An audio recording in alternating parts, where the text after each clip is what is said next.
Hey beautiful people, so welcome back to my channel. On today's video I will be talking about the new moon in Taurus that transited on May 8th. So this video is going to be like 3 weeks behind schedule, but I know that this video is going to be timeless and you can watch it at any time to get the information you need.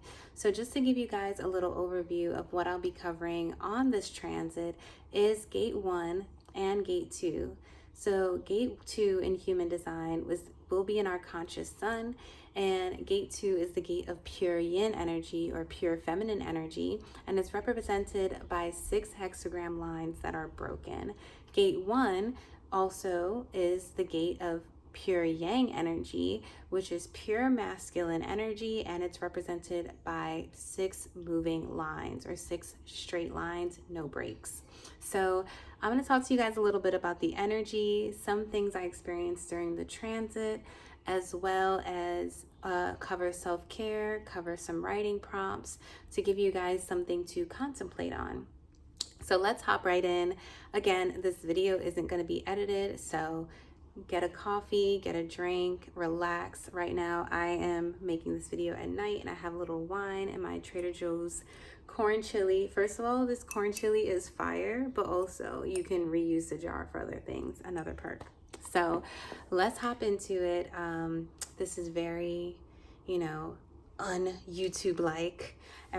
All the YouTube creators I've been seeing is like, your content should be perfect, high quality, you're not going to blow up unless your channel is high quality. And maybe that's why I'm sitting at 1,000 videos with only 690s. I'm in the 600s with my subscriber count right now, but I really make these videos because I enjoy it. It's also my way of documenting the transits and seeing the connectivity of life.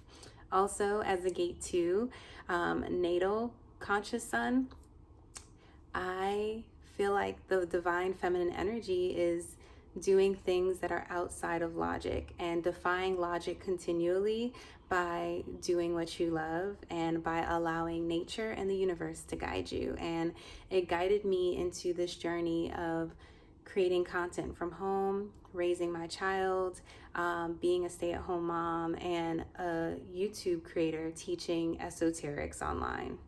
So I'm enjoying the journey. So we're about to get into it. I'm just going to pull up my notes because I am somewhat neurodivergent. I don't necessarily claim ADHD anymore. I do have videos on my channel about it, but I like to just have my notes for the transits. It helps me. All right. So the new moon in Taurus was at 7 degrees Libra, and the 7th degree is a Libra degree. And 7 degrees is covering harmony, balance, justice. Also, Libra energy is indecisiveness, but it's also luxury, glamour. But Libras can also be a little neurotic. So think about those energies as you're thinking about this new moon in Taurus that happened May 8th.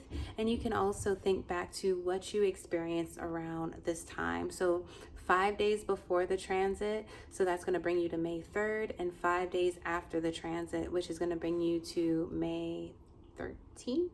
Yes. Math is not my subject, y'all. All right, so I always write a mantra for the transits, and I also already do these posts or these videos as IG posts on my Instagram. So if you go on my Instagram, you basically get to see 10 slides of this video, kind of like this video compressed in 10 slides. And you can check out the graphics I do there. They all relate to the transit. I'm very intentional about how I create those posts because I want to just fill as much information and document life as much as possible through my creativity. So for the mantra for the new moon in Taurus, I wrote pure yin, pure yang, because we are dealing with human design gate 2 and gate 1. Gate 1 is the great gate of creative life, and gate 2 is the magnetic monopole, and it's all about the purpose and direction that life moves towards. And that's why gate 1 is all about logic, because the masculine operates within of the knowing of what is already there, and the feminine operates within the unknown or the mysteries of life. So let's dive into it. So, part of the magnetic monopole, the energy of gate 2, is knowing that you are meant to be wherever you're meant to be. Around this transit, I ended up in Las Vegas, and I wasn't necessarily planning to go there, but we wanted to get the Southwest Companion Pass, and I ended up in Vegas because it was the cheapest location I could fly to that can get us a credit for the Companion Pass so my family can travel later in the year on a budget.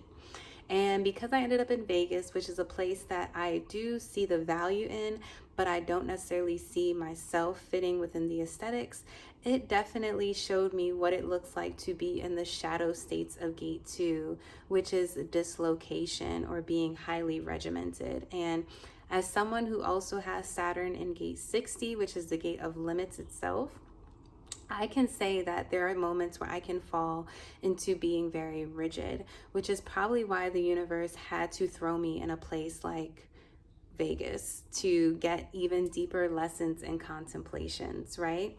So, I've kind of already talked on this channel about my experience in Vegas. You can even watch some of the clips I had while I was in Vegas. I was a little turned. I did things that I don't normally do. I enjoy drinking, but I'm not a Vegas drinker. So Vegas makes their drinks really strong, which also as a woman, you want to be mindful drinking there. But the drinks are strong, and because I was getting free drinks at Wet Republic, I got a little nauseous. I got like sick. And whenever I feel horrible, I be rethinking my whole life. And I guess that was the purpose of that, because I really had a lot to contemplate on while I was in Vegas.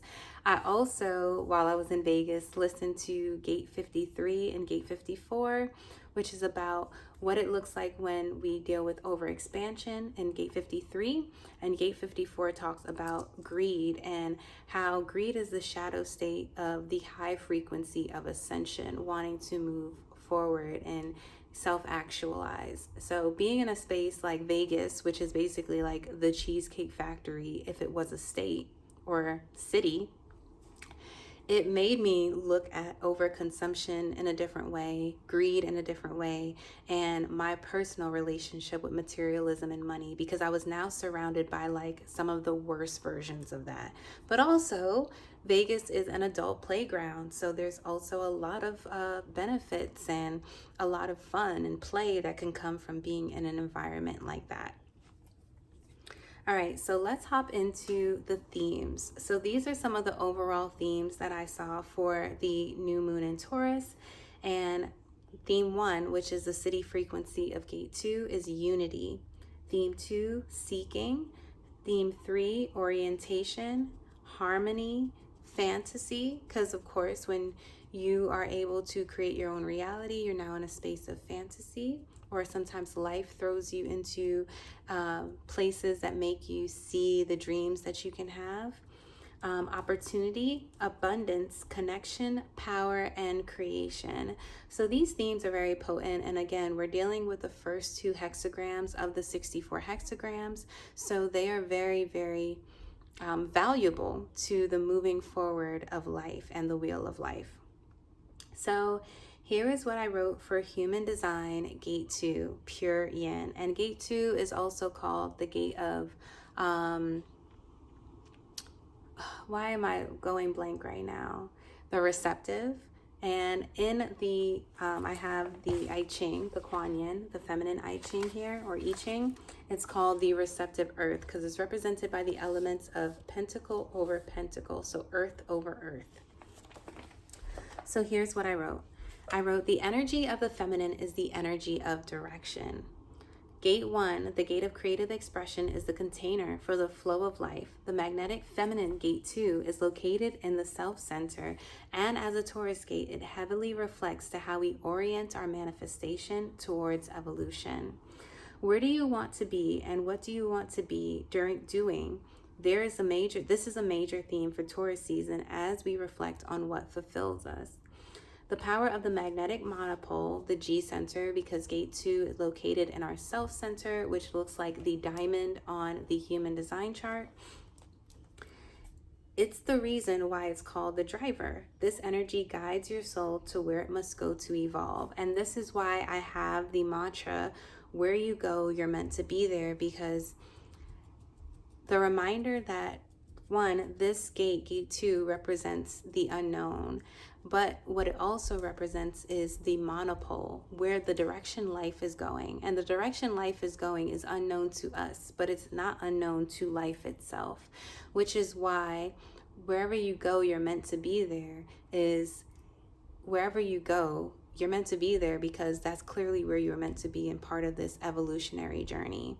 So remembering that can also give you a sense of peace when you find yourself in places or spaces that you weren't trying to be in, but you just found your body in.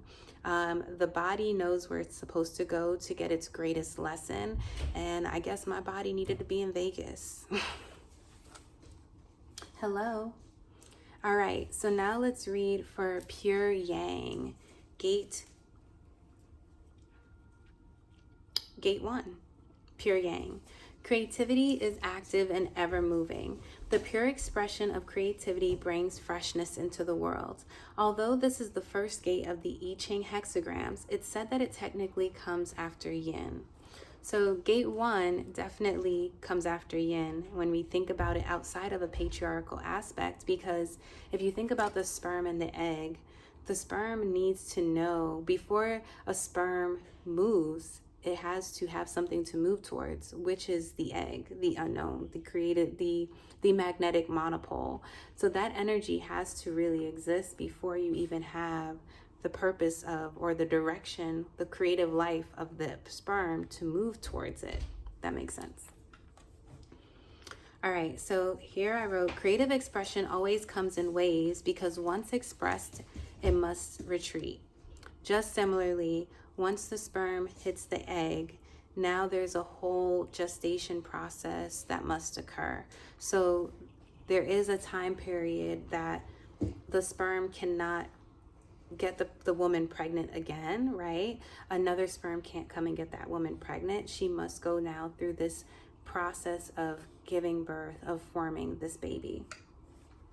This energy of retreat and melancholy is part of the cycle of life and the truth of creativity. It comes from the void, the dark, and the melancholy. And we also know, if you read Rick Rubin's book, The Creative Act, I'll do my best to remember to link it down below. It very much talks about melancholy is absolutely important, and it's a natural part of the creative process. And that's why we see people who tend to be highly creative, highly sad, highly emo, because they are going through these literal physical biological waves. So allow yourself to be renewed this month and become the hollow bamboo, the medium in which creativity and the circle, which is gate 2, the wheel of life, flows through. So I want to read for you guys what it says at the reflection in the Kuan Yin for gate 1 and gate 2. All right. So this is pretty long, so I'm not going to read all of it, but I will start at the center for both. So it says woman spirituality. So this is for gate 1. And because I'm reading from the Kuan Yin, it's naturally going to be written in feminine form, but think of gate 1 as masculine and gate 2 as the feminine pole. So it says woman spirituality, blessings. The goddess is transcendent power, continuing peace. In casting this oracle, the answer is peace that arrives through universal harmony. Strength is gained by seeking the benefit of all women along with oneself, by continuing in what is good and correct. Potential transcendence and enduring power are qualities of the goddess and of the hexagram Qian, which is Labris, air, which is what the first hexagram is. It's air over air. They are attainable in women's lives. All that exists begins with as idea. The tree lies in the seed and the life force grows. The Labris waits to be forged from ore. By connection with the cycles of creation, the woman or matriarchy gains spirituality and truth. So the gate 2 represents those cycles, and gate 1 represents the seed or the sperm.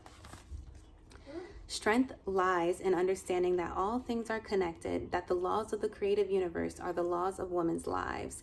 Each step taken creatively furthers the goddess's natural order. Time becomes useless, or time becomes timeless, rather, and seed becomes oak. The metal is discovered and transformed.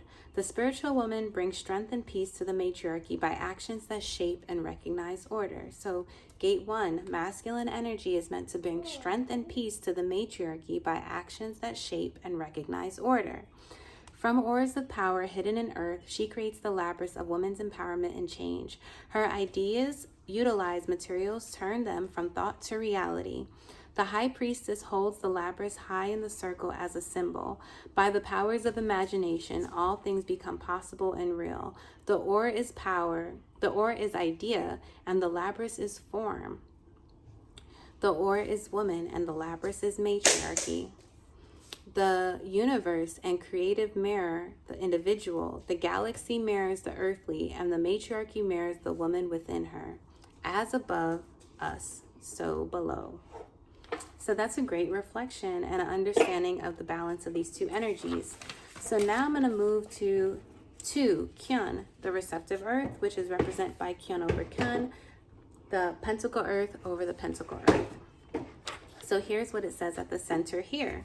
It says, the pentacle full moon, fulfillment. Fulfillment through receptive strength. She who follows leads.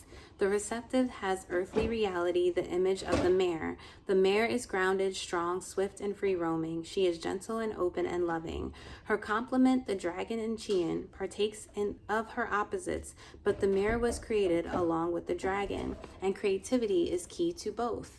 The life force generates and sustains all things in beauty, creates from the active labyrinth of air, and brings to birth from the pentacles of the earth. On earth, in women's lives, Kyun signifies action, or waiting as dependent upon situation. There is a time for each, and each is fulfilled in her time. The superior woman knows when to seek guidance. She knows when she does not know. If she approaches her karma with receptivity, she knows how to meet and to influence her fate. When there is much to be accomplished, the superior woman does not overextend her resources, but turns to her mothers and sisters for aid. The receptive and creative, the earth and the universe, the pentacle and the brought to creation labyrinth are one. In knowing her position on the spiral of the goddess, the superior woman achieves fulfillment. So, understanding that life is all created by, our choices, but it's also fated by nature and what we are dealing with, the elements of the universe. And when we understand that, we can actually, I wanted to say utilize, that's not the word I'm looking for, but we basically can make the best out of our situation. And part of making the best out of our situation for me is I'm a stay-at-home mom. I know that I want to share this information with people. The best way I can do it is recording while I'm at home and making videos. But I also have to deal with the very real reality of having a child who is going to run around and be about in the background. And part of showing up here is having to be okay with that, because that is part of my fate, right? That's part of my reality. So understanding that life is both fated and predetermined in a sense, but we also have free will, we can actually create the reality that we want to see. All right, so now let's move to some Easter eggs. I'm going to just jump in with some Easter eggs here. So I already talked about the fact that I flew on Southwest. And it's funny because I realized I flew Northeast on Southwest Airlines. So literally I was in a crossroads. And I think that's really interesting in an energetic way, because when you get to look at the little synchronicities of life, you actually see it all makes sense. Is there any surprise that I flew Northeast to Southwest? And it was a major change in my perception of the world? No. Next is learn about women's rights and how you can serve women more.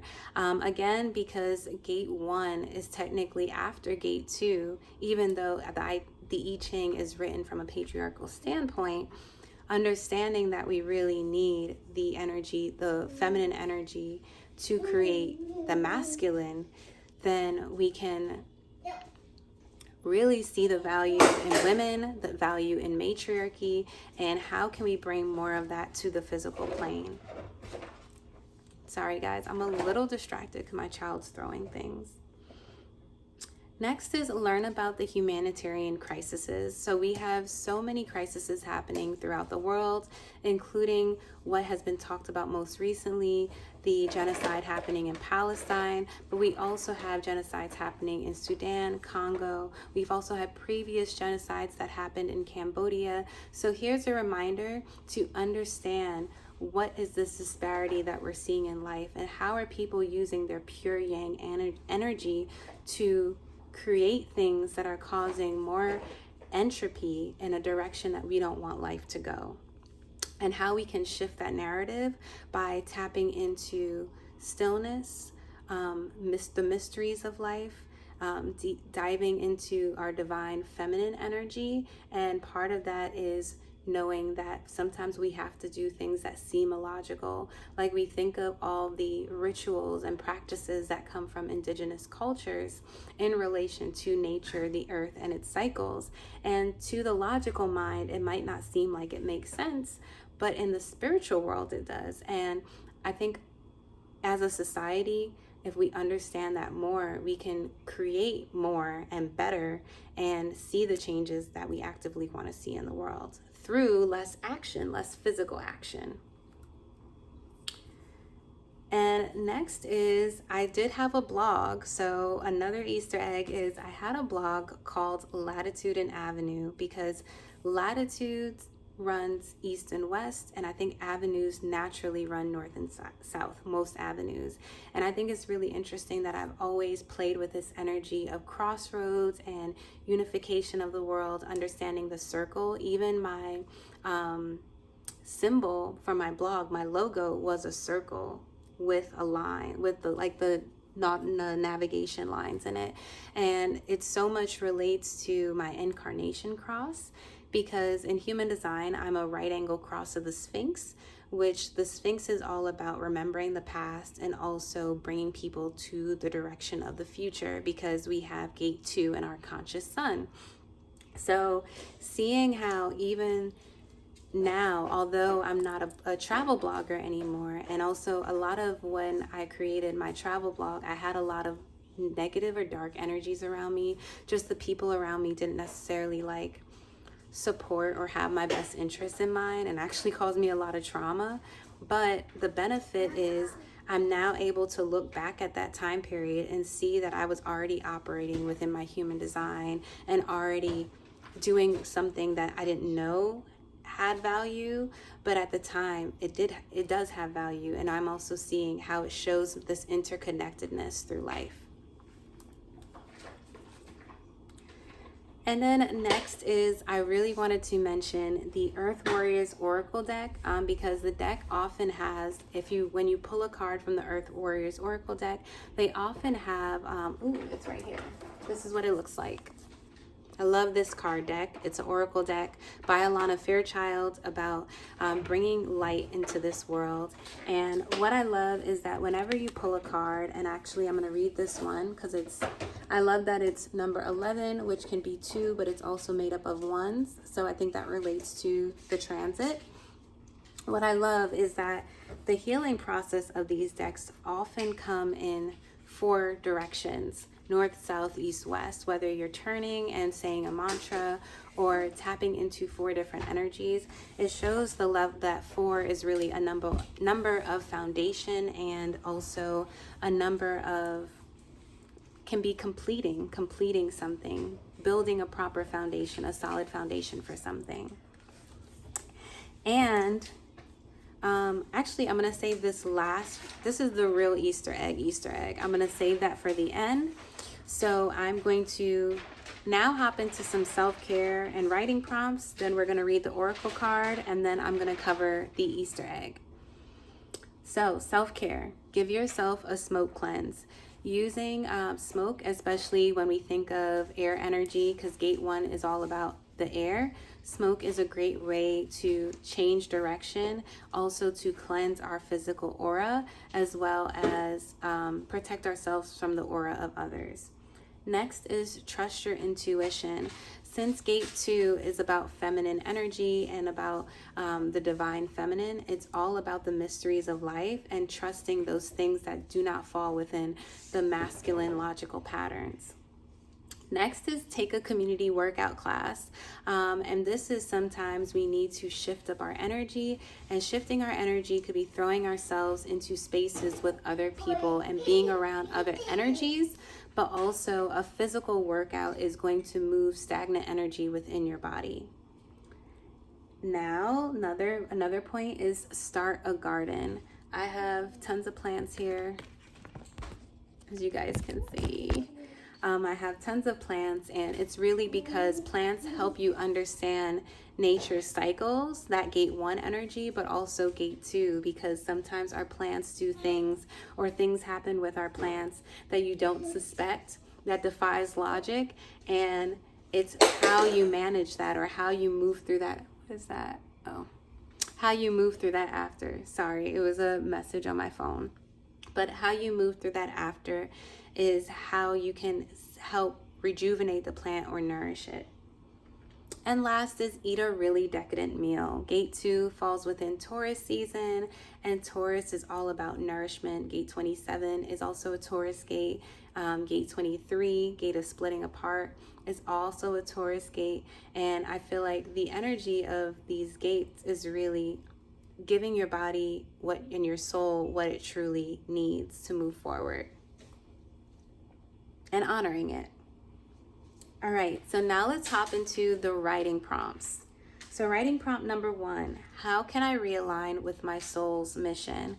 How can you realign with your magnetic monopole? Whether you have an undefined G or a defined G, I think understanding your direction and purpose in life is so important. Someone with an undefined G center or self center often find their direction through moving through life and meeting and attaching with other people. I am someone who has a defined G center, which is I have my identity and my direction. It's like within me. So with that, I tend to come across people who try to pick up parts of my personality and identity. And for a long time, that was really, really frustrating. But now I'm realizing that it has a lot to do with their human design and their growth journey. And now it doesn't really bother me as much. So if you're someone with a defined G, maybe you needed to hear that. And if you're someone with an undefined G, be mindful of the environments you're in, and also the environments you choose to enjoy your vices in, because you can easily pick up someone else's identity or behavioral patterns when you're under the influence. And if that is not the identity or patterns you want to pick up, it can be very detrimental to your personal path and journey long term. Next is, am I energetically moving towards my goals? And I'm just going to say that because that's for you to know and figure out. Next is, where can I release expectation? So the shadow frequency of gate 2 is being lost or even being regimented. And all of this just means you're dislocated. You feel like you are out of the flow of life. So being able to release expectation can sometimes actually help us stay in the flow, because we understand that we are just in unity with life, and we can allow life to bring us what it can bring us. And for me particularly, I have my conscious sun in gate 2 in the 3rd line, which is all about trial and error. And basically the overarching energy for that line is being patient, and part of patience has to do with releasing expectations. So I am speaking from experience as someone who struggles with patience. Is part of life. And lastly, how can I love myself more? And again, that is a very personal question, but how can you love yourself more? Sometimes loving yourself more means putting yourself in environments where you feel celebrated, where you feel appreciated. Because yes, part of life is life happens and life be lifing, and it kind of throws us into things. But the other aspect of life is that dang, those papers are loud. We're setting out papers for my daughter to paint. She loves drawing. But yeah, part of life is being able to create what we want to see and act in that pure yang energy of, I love myself, so what would I do in my best interest? And so now for the Easter egg of Easter eggs. Oh, I'm going to just say the Easter egg now, and then we'll close out with the oracle. I think that's a good thing to do. I watched Hiramandi, which is a documentary. Well, not documentary. It is a drama series that's on Netflix, and it is actually talking about a real period in time when I think the British was, it was around the time of India separating themselves and being in a revolution against Britain. And at this time, it's documented Hiramandi, which is basically this place that had like courtesans and escorts who took care of the people. When I say, I'm kind of distracted because indie, but basically, but they were also very integral for being able to revolutionize against Britain and against England. So Hiramandi is a great documentary. It touches on women's rights. It touches on honor and integrity and these themes. And it shows that women are very much the center, as shown in the Kuan Yin, of life. And that even when we think of war, it all ends up coming down to the women, like whether they were the ones who were the spies or sharing information, being able to get information out of the male counterparts, or being the thing that defied logic. Because when we see that, especially in Hiramandi, when men were in love, they were making decisions that actually compromised their positions. So Hiramandi is a great show. It's on Netflix, and it's also based on historical happenings. So if you want to know more about India and about them getting freedom from the British, you can watch it. It's also kind of sad. It is a dramedy, so there are some gory parts and are some parts where people are dying. But it also shows that life for women have recently changed. Like a lot of these happenings were just not that long ago, Okay, Indy. Okay. Can mommy finish? Can mommy finish? I'm almost done. I'm so close. Look at her. She's mad at y'all.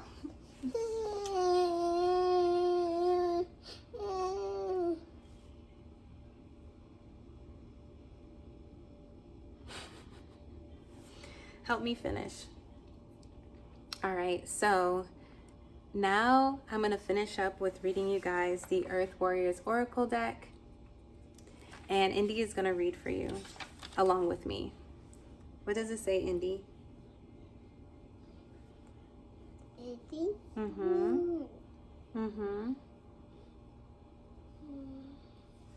Okay, so it says 11, Ayana Vision, Way of the Divine Feminine Revealed. And I'll show you guys the card once more. This is what the card looks like in the deck. Bow. So it says, bow.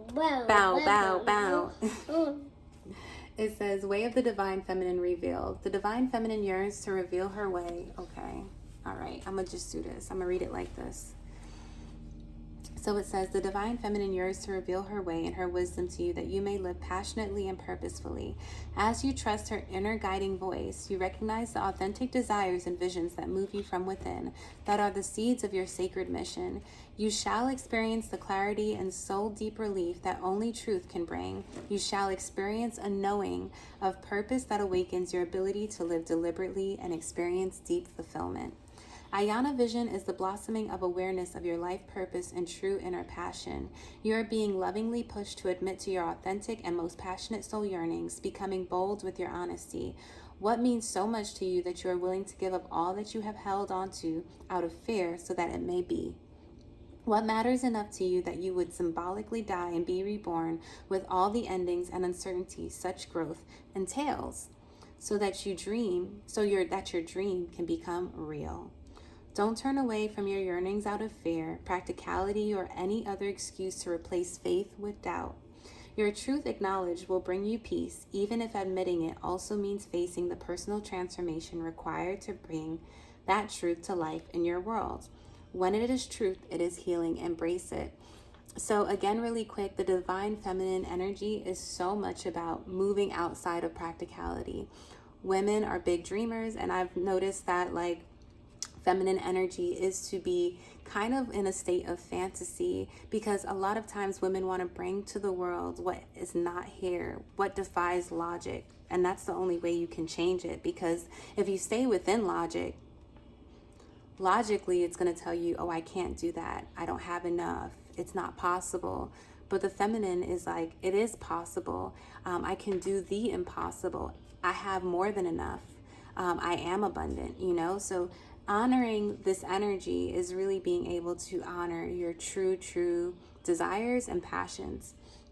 So here's the spiritual guidance. It says, you are due for a revelation and awakening into deeper recognition and understanding of your true spiritual passion and sacred life purpose, and all that is entailed in manifesting it in a loving co-creation with the universe. The situations, behaviors, and relationships that were appropriate and acceptable at earlier stages of your life journey. For example, if I was like maybe 22, maybe I would have been like, yes, Las Vegas. Will not necessarily continue to be so as your spiritual path progresses. Notice the effect of people, places, and situations on your state of mind. Such effects could be uplifting and helpful. However, even if intentions are good, the effects may be diminishing, compromising your ability to hold connection to the light.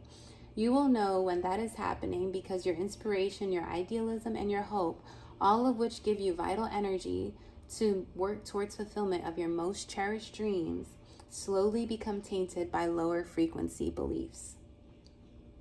Instead of trusting, you become fearful and impatient. Instead of being true to your original vision, you believe that you must change yourself to suit the world. Instead of feeling happiness and confidence in your ability to complete your task, you feel overwhelmed, inadequate, and insecure. From a place of wisdom rather than fearfulness, take care of what sort of energy you allow to have direct and unfettered access to your inner being.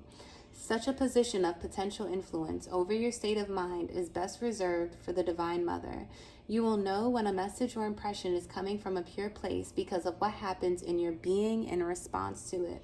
Which is why sometimes like you can be receiving a compliment from someone, but you know it makes you feel very uneasy. And that's why that is really the intuition of the divine feminine. Because again, logically, you might say, oh, what's a compliment? A compliment must mean it's good.